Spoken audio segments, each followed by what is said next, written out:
Welcome to Take It from the Iron Woman. My name is Susanne Müller, your host and the Iron Woman. This podcast is about empowering yourself and others to make real changes in the world. You will hear from everyday, smart, sophisticated, hip people like you and me. Not everybody has to be an Iron Woman to impress the world. Together, we will learn from the sports and business leaders how you can become a more successful person as an entrepreneur or a leader. It's one step at a time, one day at a time. Take your steps now. Take your big steps now. Join me on this journey to success. Take it from the Iron Woman. We have a special guest, and today we go to Diane. Max Pact Health. What is that? And I want to give a shout out to Malia. She connected us. She says, you two women have to connect. I know why. Diane, give us a intro. What do you do from banking to health? How is that possible? I love this. So my name is Diana Feinstein, and I am a health strategist. I help busy, high-achieving professionals to 3x their energy, decrease their stress, all while burning belly fat. I'm going to execute this in just 30 minutes every day with you. I specialize in menopause and helping women in menopause and their partners. It seems like very straight to the point, very fast, efficient. Tell us more how you got into that. I knew when I was 5 years old and I saw Mother Teresa of Calcutta on the television, there was like this always burning desire to help people that couldn't help themselves. She was accepting nuns into a monastery starting at the age of 14. I turned to my father. I am a first-generation Filipino American. And he said to me, you will be a doctor, a lawyer, an engineer, or a failure. At that point, my high achiever was born, masterfully cultivated, and given lots of fertilizer. But I believe that 5-year-old version of you never actually goes away. Like most Asian children growing up here in the United States, we're really terrific about checking off the boxes and making sure that things get done well. You don't question that. And going through all the motions after I spent time at a university, I ended up not becoming a doctor, lawyer, engineer failure. I did the next best thing, and that was go into the investment banking industry because that was good enough. Good enough. Yeah, it was good enough. I remember this like growing normalized sense of frustration. And looking back, that's the languaging I think that best encapsulates what my experience was. You can be really great on paper. There was always this like underlying itch that there was something more that I was meant to do in my life. I remember there was this turning point. There's this term in coaching called the dark night of the soul. You realize that something had to change. Like all smart people, I found my answer on Facebook. And all I wanted to do was to put on my wedding ring again, because that really was the answer that I was looking for. I signed up for a 6-week boot camp at a gym. It fundamentally changed the trajectory of my life. Within 18 months, I became the poster child of this small gym in Westchester, and I found my fire again. I started teaching boot camp classes and coaching clients, all while working in banking, because that's what you did. It's go big or go home. But then I started raising the kids, and I had the nanny. That fire just kept on coming out. And during COVID, my nanny left, and my husband said, this has always been something that had so much gravitas behind. Please just try this for a year. And I went all in. And I helped build and scale a number of Instagram influencers and small boutique gyms. Strangely enough, that normalized sense of frustration started coming back. I realized it was because it wasn't on my own terms. I launched Max Pact Health because I did not want to run another coach's program. I wanted to do this in a way that felt really authentic to me. I wanted to be the change that I saw in the world. My background is actually in the science of behavior change, cutting edge fitness and nutrition coaching. I realized that we are our level of our habits, which we fall to 95% of our time. Given my background in banking and modeling, I really am committed to getting statistical significance. The metric that I am so proud of is the helping 1,000 people over this last decade lose 40,000 pounds. I'm incredibly proud of that metric. Incredibly a proud. huge number. Before we dig in deeper, how come the name Max Pact Health?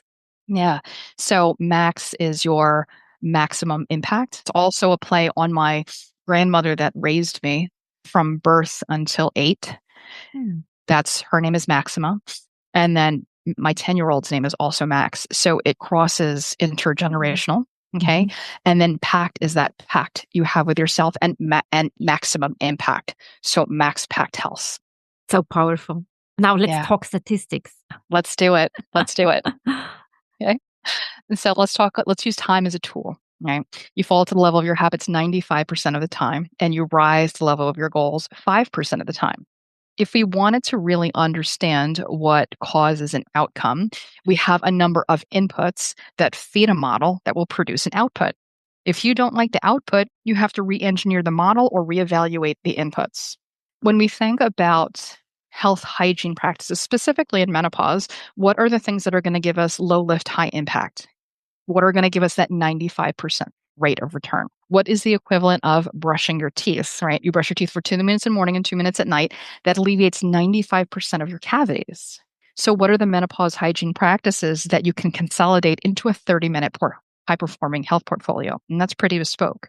And when we think about physiology and how we can get statistical significance in blood work, the red blood cell will live and die every 90 to call it to 120 days.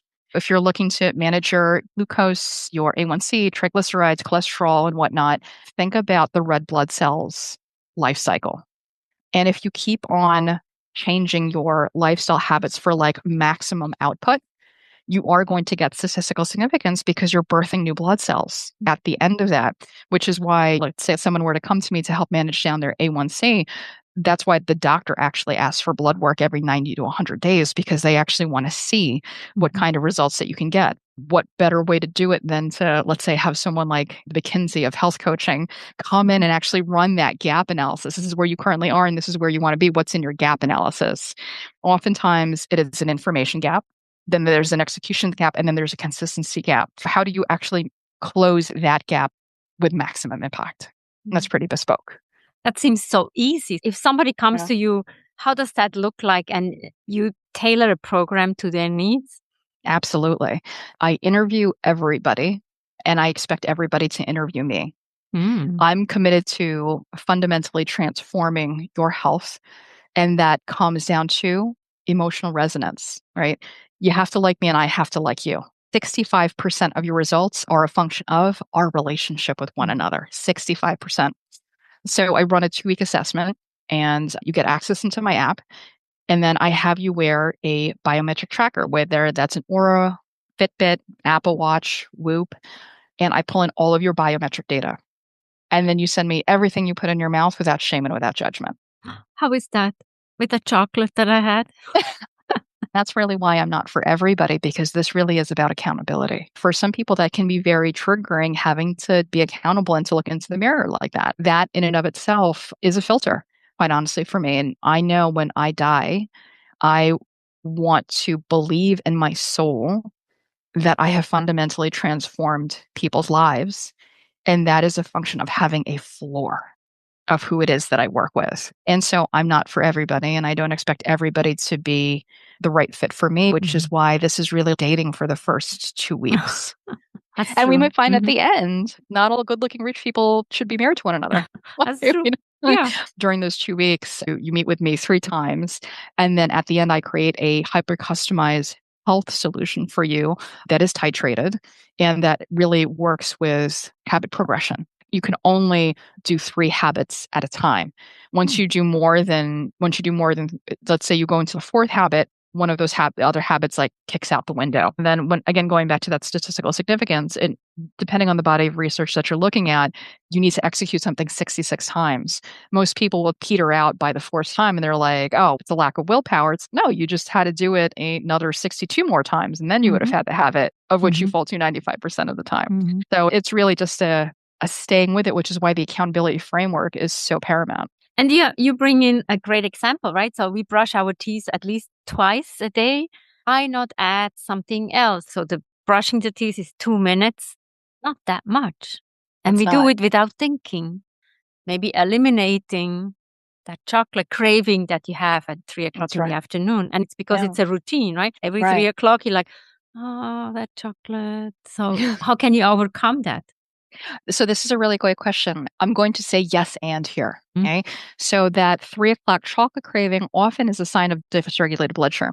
And what happens for a lot of people as they actually transition into midlife is that their protein requirements go up significantly. While our bodies have different requirements, our habits haven't necessarily changed. Here's my question. What if the chocolate were actually your body trying to tell you that it needed something, and the chocolate was something that was an addiction? There's nothing as addicting as something that almost works. What if it was just trying to help give your body what it needed because its blood sugar was dysregulated, right? When we think about creating strategic effort in terms of our meals to create ease down the road, you can actually eliminate that craving just by increasing your protein and your fiber during the day of your That sounds so cravings. simple. Down the hallway is this M&M waiting for me, and Yeah. this is what you Yeah. do. I get it. I'm a marathon runner. I've Yeah. trained. I followed my plan. If I have a plan, tend to stick to it 99%. Yeah. Probably I need to go to 100%. But is there any way that you also have some play? 1,000%. Yeah.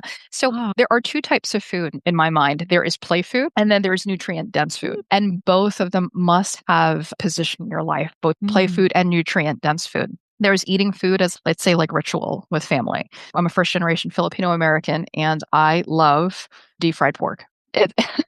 That for me is it's a callback into like my childhood. It reminds me of growing up with my family in New Jersey. That for me actually fills a sense of heritage and like emotion, It's a right? comfort food, right? 1,000%, 1,000%. But there really needs to be that level of discernment because play is actually where you develop that sense of connection. That does need space in our life. If giving you that chocolate gives you a sense of joy, girlfriend, go for it. I want you to go for it. Why not, right? I think we're so hard on ourselves. So what if Yeah. I have a piece of chocolate? If it doesn't get like a habit of too much, Yeah. then it's, And go for yeah, it. why not? Go for Yeah, it. That's your play food. I I want you to think keep so. doing it. I come from Switzerland where it's a chocolate country, so I Of cannot course. eliminate that. So it's like No, your food that you have from your family. Tell us a little bit more about the power phase, the offerings that you have that you do actually in organizations. I was yeah, intrigued to hear about that. Not only the personal people, the yeah, one-on-one, but yeah. how can one of your programs help an organization? Yes. So I love this question. I run a health program called actually the precursor to performance. Again, the precursor to performance. And there are a number of McKinsey studies that show when you really invest in an employee's health, it reduces absenteeism, it increases productivity. And the way that I actually choreograph the group that I'm working with in a corporate setting is it actually spans a sense of team cohesiveness across generation. Again, across generation. So by creating, I'm going to call them mechanisms between, let's say, a Gen Zer and like a boomer, both of them have health remediation practices. And so, what if that were to look something like, hey, as part of your precursor to performance meeting, you need to have a walking meeting together. This allows for a lot of the oxytocin to release. This gets a lot of the cognitive functioning to increase. And so, when an employee feels better and it's actually done in community, it creates a more robust team structure. But this really has to come down to a well-designed corporate training program. And this is really why it's not a wellness program. It's really a precursor to performance. One of the after side effects is like they happen to lose weight, but it's because they are actually treating their bodies as the company's greatest assets. Their company's greatest assets and using very small practices, let's say like breath work, instead of spiraling into reactivity because the employee doesn't have enough, let's say, cognitive bandwidth because they haven't slept well or they're stressed. What if you were to actually help increase an employee capacity in as little as 90 seconds? Is that something you'd be interested in? Yes. Second sounds like 90 seconds. nothing. It's nothing. It's nothing. But again, it goes down to that health hygiene practices that acts as a feeder or precursor to performance. So when you create these strategic blocks that optimize your employees as greater assets, they're going to produce higher returns for you. It's really about deliberate choreography. Oh, I love it. And I love, obviously, you explained the name, the Max, but it's also maximize your impact and you can be so involved. Yeah. And everybody knows like sitting and scrolling is the new smoking, right? So we need to get up, we need to walk. Yeah. And I love the walking Yeah. meetings because that's what we know also from Steve Jobs did that many years ago. So why not do that? And we all have devices. If you need to record something, well, take a phone with you, record it in the phone. Yeah. Or, Yeah. yeah. Yeah, I really do think that the power or the amplification of like very specific health practices is a function of how well you create that container. Again, how well you create that container. So a really well-crafted container is going to get you better employee results. It's not, okay, we're going to have a walking meeting, but how do you actually incentivize it or structure it so that the employee is, from an intrinsic standpoint, motivated to do the thing? How do you create the environment for that intrinsic motivation? And how do you choreograph it so that it actually spans intergenerationally and actually creates greater team cohesion? And that really comes down to the elements of design. Yeah, it's fantastic. That's all I can say. So I'm intrigued. What do you do to rejuvenate? It seems like you talk about Mother Teresa. It's about giving, planning for everybody else. But what do you do to keep healthy and happy?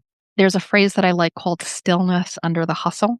Stillness under the hustle. And so I've really gotten into yin yoga. Yin yoga.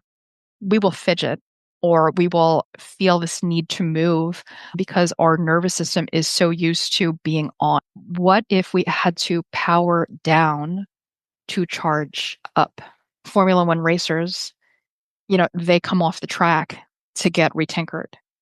When our computers stop working, we have to reboot. What if our recovery practices were held at the same cadence? What if we consistently powered down to charge up? And for me, yin yoga has allowed me to help better regulate my performance because to be still is actually one of the hardest things that I had to do. That's really where the discipline comes in. Being able to actually go outside, and there's all this research about how a psychological awe, looking outside and seeing the sky, really just does open up creativity. Doing yin yoga in the morning hours, that's actually where I find my joy now. Wonderful. What is your favorite food? What is my favorite? Oh, deep fried pork. No chocolate. No chocolate, deep fried pork from the Philippines. Okay, wonderful. Thank you so much for all the insights. This was invigorating for me. I will think of you when I have my chocolate craving. I will take a date instead or check on my protein intake. Probably that's what it is. I'm a vegetarian, so it's a little harder, but it's all working out. But thank you so much. And we thank again Malia that she connected the two of us. Thank you. Outstanding. Thank you so much. Thank you. Wow. What are you taking away from this lively conversation? Take it from the Iron Woman. We have episodes every Monday. Come and join us. Come and learn with others. Learn and ask questions. And also get the book, Global Business Coaching with Sports Parallels. Download it or get it in your local bookstore. Support local businesses. And also like the podcast where you're listening to this podcast today. So you can like us and subscribe to many more episodes. Thank you so much, and we'll see you next time. Bye-bye.